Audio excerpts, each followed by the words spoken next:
Hello and welcome to BYJU'S IAS, presenting to you the daily quiz for 23rd of May 2021, Sunday.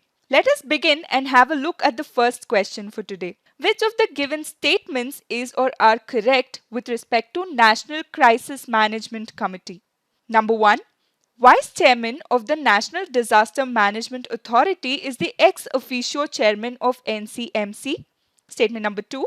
NCMC and the Cabinet Committee on Security are the key committees involved in the top level decision making with respect to disaster management. Number 3.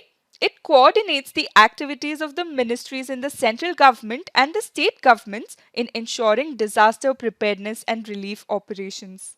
Before we discuss the answer, let us have a look at the context. This article here in PIB states that Cabinet Secretary Shri Rajiv Gauba chairs meeting of National Crisis Management Committee to review the preparedness for cyclonic storm Yaas developing in the Bay of Bengal. Also, India has seen multiple disasters in the year 2021. There was the Uttarakhand glacial burst, there was Cyclone Tautai, and now Cyclone Yaas. In this context, it becomes important to know about the disaster management framework in the country. Back to the question, statement 1 here is incorrect because the highest ranking civil servant in India chairs the NCMC, that is the Cabinet Secretary. Statement number 2 is correct because when it comes to disaster management, the executive committee set up at the apex level, that is the NCMC, as well as the CCS, both assume the decision making role. They are involved in the top level decision making. Coming to statement number 3, this committee oversees 3 C's of disaster response, that is command, control, and coordination.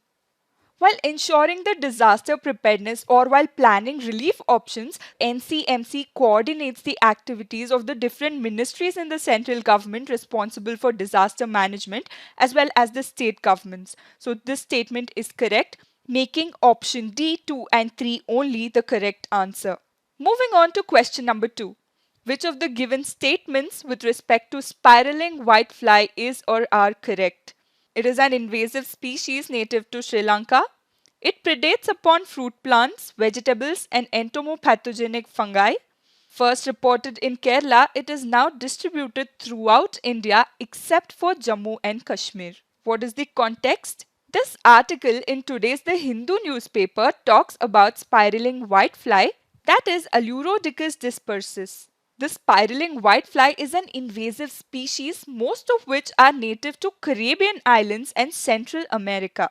It is most commonly known worldwide as the spiraling whitefly because it lays eggs in a typical spiral pattern. The first invasive whitefly in India was reported in the year 1995 in Kerala. However, there is not much information on how they entered India. It is believed that they must have entered India with the imported plants. The first reported whitefly has now spread across the country, barring only Jammu and Kashmir. Yet again, in the year 2016, rug-row spiraling whitefly was reported in Tamil Nadu. And this has spread to Lakshadweep and Andaman and Nicobar Islands as well. It has been found that this invasive fly has become a menace due to prolific breeding and feeds on ornamental plants, medicinal plants, fruits, coconuts, palms, etc. To tackle this menace, experts have suggested the use of parasitoids and naturally occurring insect predators as well as entomopathogenic fungi. These entomopathogenic fungi live on insects. That is, they infect the insects by penetrating their cuticle to penetrate their bodies to eventually kill them and eat them. They are used as pesticides. Yes, microbial pesticides contain bacteria, entomopathogenic fungi or viruses. Now let us answer the question. Statement number 1 is incorrect as they are native to Caribbean islands or Central America. Statement number 2 is also incorrect because they do not feed on entomopathogenic fungi but the fungi feeds on them. At this stage, you would already have eliminated all the options. So whether or not you know statement 3 is right, you have arrived at the answer, eliminating all the options with 1 and 2 in them. So the right answer would be option C, 3 only. Spiraling whitefly is distributed across our country except for Jammu and Kashmir. Question number 3. Which of the given statements is or are correct? Statement number 1. Genome sequencing helps in understanding the role of mutations in increasing the virus's infectivity. Coronavirus genome is made of RNA only. The Human Genome Project is India's research effort to determine the sequence of the human genome and identify the genes that it contains. Why this question? There is a reference to genome sequencing in 2 articles in the Hindu newspaper today. Coming to statement number 1. By now, we know that the coronavirus has undergone many mutations and is still mutating.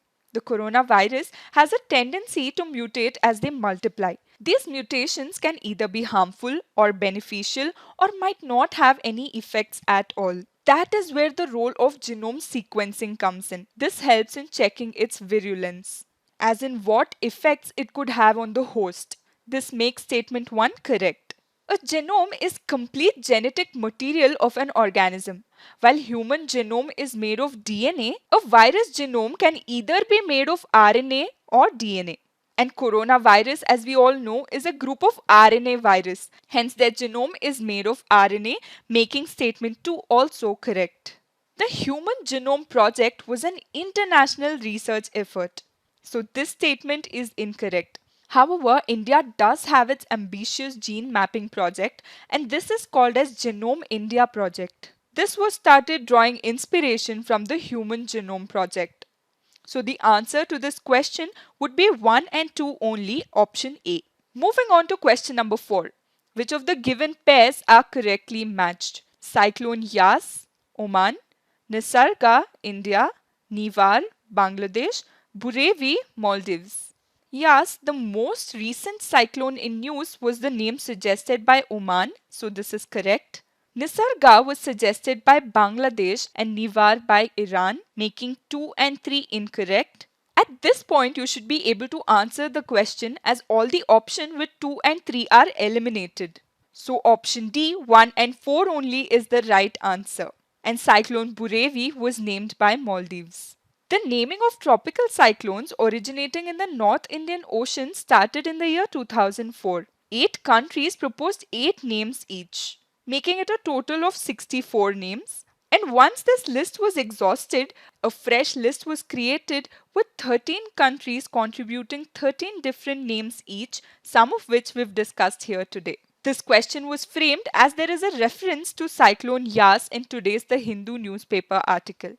Moving on to the previous year question. This question was asked in the year 2019. With reference to Asian Infrastructure Investment Bank, consider the following statements. AIIB has more than 80 member nations. India is the largest shareholder in AIIB. AIIB does not have any members outside Asia. Which of the statements given above is or are correct?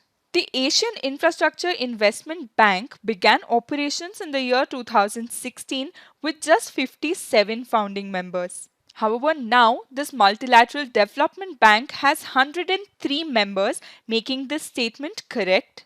Coming to statement number 2, for each of the members, the allocated shares in the bank are based on the size of each member country's economy.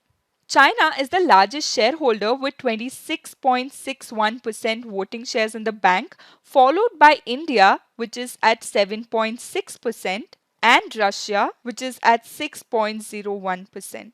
This makes statement 2 incorrect. This bank also has members from outside of Asia, such as the Brazil, Canada, United Kingdom, etc. So this statement here is again wrong. So the right answer to this question would be option A, 1 only. Fact of the day for today is One-Stop Center scheme.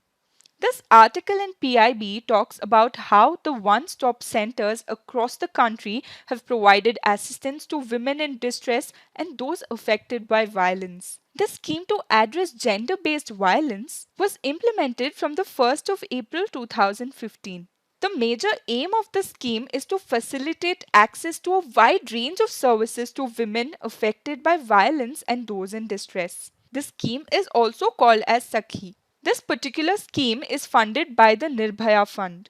Under the scheme, complete financial assistance is provided by the center to states as well as union territories. Also note that this scheme is a sub-scheme of the National Mission for Empowerment of Women, which also includes the Indira Gandhi Matritva Sahyog Yojana. So the basic intention of the scheme is to support women that are affected by violence, be it within the family or at workplace or within the community in private or public spaces. Medical assistance, police assistance, counseling, legal aid, shelter are all provided under the Sakhi One Stop Center scheme. That is all for today. Thank you for watching and keep learning.